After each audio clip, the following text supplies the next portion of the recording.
10 तो कल से हमने नया अध्याय शुरू किया है। अध्याय का नाम है अब कहाँ दूसरे के दुख से दुखी होने वाले। तो पहले के लोग कैसे थे, जीव जंतु के दुख से दुखी हो जाते थे, परंतु अभी के लोग कैसे हैं, वो किसी के दुख से दुखी नहीं होते हैं। ठीक है, तो दुनिया कैसे वजूद में आई, आगे की कहानी शुरू करते हैं।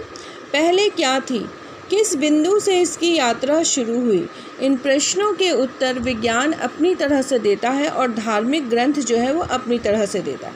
तो देखिए, हम लोगों के पास विज्ञान भी है और धर्म भी है। तो धार्मिक ग्रंथ के अनुसार दुनिया की शुरुआत कैसे हुई अलग तरह से बताते हैं, और विज्ञान से अगर आप पूछिएगा तो वो बिल्कुल अलग तरीके से बताते हैं। दोनों का अपना अपना मत है। संसार की रचना भले ही कैसे ही हुई हो, अब इस बात पे हमें नहीं पढ़ना कि कैसे हुई है। धरती किसी एक की नहीं है, संसार चाहे जैसे भी शुरू हुई हो, लेकिन धरती क्या सिर्फ मेरी या आपकी है? नहीं, धरती पूरी तरह से जीव जंतुओं की भी है। पंछी, मानव, पशु, नदी, पर्वत, समुद्र आदि की इसमें बराबर की हिस्सेदारी है। तो ये जितने हैं, इन सब की जो हिस्सेदारी है वो बराबर की है। यह और बात है कि इस हिस्सेदारी में मानव जाति ने अपनी बुद्धि से बड़ी बड़ी दीवारें खड़ी कर दी है, परंतु मानव जो है वो अधिक बुद्धिमान होने के कारण वो क्या करता है, वो अपना प्रकृति के साथ हस्तक्षेप करता है। मतलब प्रकृति को उजाड़ने का काम भी यही मानव करता है, जिसके पास बुद्धि अधिक है। क्यों उजाड़ने का काम करता है? क्योंकि ये अपना स्वार्थ देखता है, ये अपने स्वार्थ के लिए प्रकृति को चोट पहुंचाता है। पहले पूरा संसार एक परिवार के समान था, अब टुकड़ों में बंटकर एक दूसरे से दूर हो चुका है। तो पहले के संसार में देखिए, कोई अलग अलग टुकड़ा नहीं था, अलग अलग देश नहीं बने हुए थे, सब एक परिवार के जैसे थे। परंतु धीरे धीरे मानव जाति का जैसे जैसे विकास हुआ, देश का विकास होने लगा, अलग अलग टुकड़ों में हर देश बंट गया। तो ये परिवार की तरह अब नहीं रह गया, सब एक दूसरे से दूर हो चुके हैं। पहले बड़े बड़े दालानों आंगनों में सब मिलजुल कर रहते थे, अब छोटे छोटे डिब्बे जैसे घरों में जीवन सिमटने लगा। पहले के जो लोग हैं, आप याद कीजिए, आपके दादा दादी, नाना नानी, ये सभी कैसे रहते थे? बड़े बड़े दालानों में, आंगनों में, बड़ा बड़ा इनका घर होता था, संयुक्त परिवार उसमें रहते थे। संयुक्त परिवार की तरह लोग अपना जीवन बिताते थे। परंतु आज क्या हो गया है? आज एकल परिवार, मतलब पति पत्नी और बच्चे बिल्कुल छोटे छोटे डिब्बे यानी कि छोटे से घर में अपना जीवन बिताने लगे हैं। कोई काम की तलाश में परदेश चला जाता है, कोई मतलब किसी और वजह से पढ़ने के लिए परदेश चला जाता है। परिवार टूटने लगा, एकल परिवार अधिक हो गया और संयुक्त परिवार टूट गया। बढ़ती हुई आबादियों ने समंदर को पीछे सरकाना शुरू कर दिया।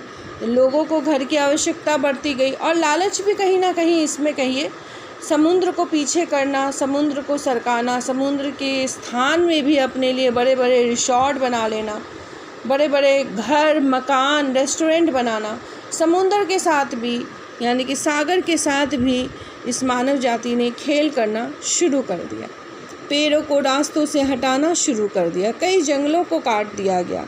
पेड़ों की आवश्यकता, उनके सूखे काठ की आवश्यकता क्या करने के लिए? घर के फर्नीचर, उपकरण बनाने के लिए।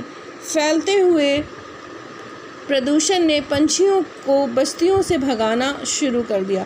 तो अगर प्रदूषण अधिक हो जाएगा तो पंछी, पेड़ पौधे ये सांस नहीं ले सकते, ये उन बस्तियों से दूर होते जाएंगे, दूर चले जाएंगे।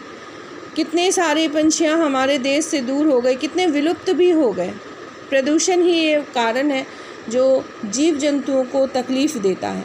बारूदों की विनाश लीलाओं ने वातावरण को सताना शुरू कर दिया। तो बारूद बनाता है इंसान, बम बनाता है इंसान, पर इससे जो विनाश होता है वो केवल इंसान को क्षतिग्रस्त नहीं करता, अपितु जानवरों को, पंछियों को, पेड़ पौधों को भी इसकी क्षति उठानी पड़ती है। तो इंसान बारूद बनाकर अपने वातावरण को दूषित करता है, लड़ाई करता है, एक दूसरे देश में लड़ाइयाँ होती हैं, बम फोड़े जाते हैं। तो इनसे पंछियों को, पक्षियों को और पेड़ पौधों को, जानवरों को, सभी को नुकसान पहुंचता है। ये नहीं सोचते मनुष्य यानी कि मानव जाति कभी इन जीव जंतुओं के बारे में नहीं सोचता। वो सोचते हैं अपने स्वार्थ के लिए, सिर्फ अपने लिए सोचते हैं। अब गर्मी में बहुत अधिक गर्मी पड़ती है, बारिशें कभी वक्त से नहीं होती, बेवक्त बारिशें होती हैं, जलजले आ जाते हैं, सैलाब आ जाते हैं, तूफ़ान आ जाते हैं और नित्य नए रोग, ये प्रदूषण भी इसका बहुत बड़ा कारण है। अब जैसे कोरोना वायरस की बीमारी, ये नई तरह की बीमारी है जो इस दुनिया में आ गई, तो कई तरह से प्रदूषण को भी कारण माना जाता है नए रोग के जन्म का। मानव और प्रकृति के इसी असंतुलन का परिणाम है। तो जब मानव प्रकृति के साथ छेड़छाड़ करेगा तो प्रकृति भी मानव के साथ छेड़छाड़ करेगी, और ये असंतुलन जो है इसका परिणाम क्या है? मानव और प्रकृति। मानव प्रकृति को चोट पहुंचाता है तो प्रकृति भी मानव को चोट पहुंचाने का काम करती है। नेचर की सहन शक्ति की एक सीमा होती है। नेचर यानी कि प्रकृति जो सहन कर पाए उतना ही उसे तंग किया जाना चाहिए। अब नदियों को गंदा कर देते हैं, जंगलों को काट देते हैं, पशु पक्षी के घर उजाड़ देते हैं, तो प्रकृति की एक सहन शक्ति है। जब सहन शक्ति से बाहर हो जाएगी, अब समुद्र को धकेलना और वहाँ पे बड़े बड़े रेस्टोरेंट और मतलब रिसोर्ट्स बना लेना, ये प्रकृति के साथ छेड़छाड़ ही तो है, परंतु ये मानव नहीं सोचता। और समुद्र में जो गंदगी जाती है नदियों के नालों के द्वारा, तो समुद्र को गंदा करती है। तो नेचर जो है, नेचर के गुस्से का एक नमूना कुछ साल पहले बम्बई में देखने को मिला था, और यह नमूना इतना डरावना था कि मुंबई निवासी डर कर अपने अपने पूजा स्थल में अपने खुदाओं से प्रार्थना करने लगे। तो मुंबई में जब सुनामी आई थी कुछ साल पहले, तो कई सारे घर उजड़ गए और लोग डर के मारे क्या करते हैं, पूजा स्थल में जाकर छिप जाते हैं कि अब भगवान उन्हें बचाए। तो जब आप नदियों को, नालों को गंदा करते हो तब नहीं सोचते हो, समुद्र को पीछे ढकेलते हो तब नहीं सोचते हो, तो समुद्र भी तो अपना बदला लेगी। समुद्र अपना बदला लेने के लिए सुनामी देती है आपको, और आप उस समय अपने अपने खुदा के पास, अपने अपने भगवान के पास जाकर छिप जाते हो कि भगवान हमें बचाएंगे, परंतु ऐसा नहीं हो सकता। कई सालों से बड़े बड़े बिल्डर समुद्र को पीछे ढकेल कर उसकी ज़मीन को हथिया रहे थे। वो हमारे मतलब पूरी पृथ्वी का नक्शा अगर आपने देखा है तो ध्यान से देखिएगा कि एक सर्कल बना लीजिए और इसे 4 भागों में बांट दीजिए, तो ये 3/4 भाग समुद्र का है और 1 भाग ही इंसान का। तो इंसान क्या कर रहा है, इस ज़मीन को हथियाने का काम कर रहा है। तो जब ये इस ज़मीन को हथियाने का काम करेगा तो यहाँ का जो समुद्र है वो आपको छोड़ेगा नहीं, वो सुनामी देगा, तो बड़े बड़े ज्वार भाटे आएंगे। इस तरह की परेशानियाँ जो हैं वो आपको झेलनी पड़ सकती हैं। तो बड़े बड़े जो बिल्डर हैं वो समुद्र को ढकेलने का काम कर रहे हैं। समंदर जो है लगातार सिमटता जा रहा है, तो ये पानी कहाँ जाएगी, फिर वो आपके शहर में आएगी, आपके घर को उजाड़ेगी। पहले उसने अपनी फैली हुई टांगें समेटी, थोड़ा सिमट कर बैठ गया, फिर जगह कम बढ़ी तो उकड़ू होकर बैठ गया, फिर खड़ा हो गया।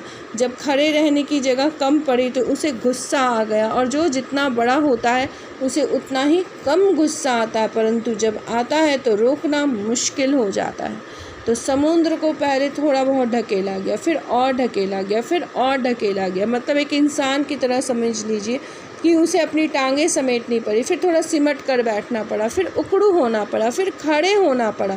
लेकिन खड़े होने की भी जब समुद्र के लिए जगह ही नहीं बची तो अब इस समुद्र को जो है गुस्सा आ गया। तो ये गुस्सा आएगा तो फिर आप उसके गुस्से को रोक नहीं सकते, क्योंकि कहते हैं कि जो जितना बड़ा होता है उसका गुस्सा भी उतना ही बड़ा होता है। जल्दी नहीं आता, परंतु जब आता है तो वो गुस्सा अपने साथ तबाही लेकर आता है। तो आता है तो रोकना उसे मुश्किल हो जाता है, और यही हुआ। उसने एक रात अपनी लहरों पर दौड़ते हुए 3 जहाज़ को उठाकर बच्चों की गेंद की तरह 3 दिशाओं में फेंक दिया। तो जब ये सुनामी आई तो उस वक्त 3 जहाज़ उस समुद्र में थे, तो बच्चे जैसे गेंद को उठाकर फेंकते हैं उसी तरह से समुद्र ने क्या किया, इन तीनों जहाज़ को उठाकर फेंक दिया। एक वर्ली के समुद्र के किनारे पर आकर गिरा, दूसरा बांद्रा में कार्टर रोड के सामने गिरा, और तीसरा गेटवे ऑफ इंडिया पर टूट फूट कर सैलानियों का नज़ारा बना।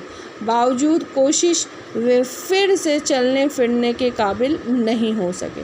तो इन तीनों जहाज़ों को जब समुद्र ने उठाकर 3 दिशाओं में फेंक दिया तो वो जहाज़ वापस कभी चलने फिरने के काबिल नहीं हो सके। उसमें जा रहे मानव मनुष्य जो थे वो भी किसी लायक नहीं बचे। तो प्रकृति से छेड़छाड़ आप अपने आप को विनाश के रास्ते पे ले जाओगे। अगर आप प्रकृति को पूजते हो, मानते हो, तो प्रकृति आपको मानती है, और जब आप प्रकृति को चोट पहुंचाते हो तो प्रकृति अपना बदला ज़रूर लेगी और आपको भी चोट पहुंचाएगी। ठीक है, तो आज इतना ही पढ़ते हैं, आगे अगले वीडियो।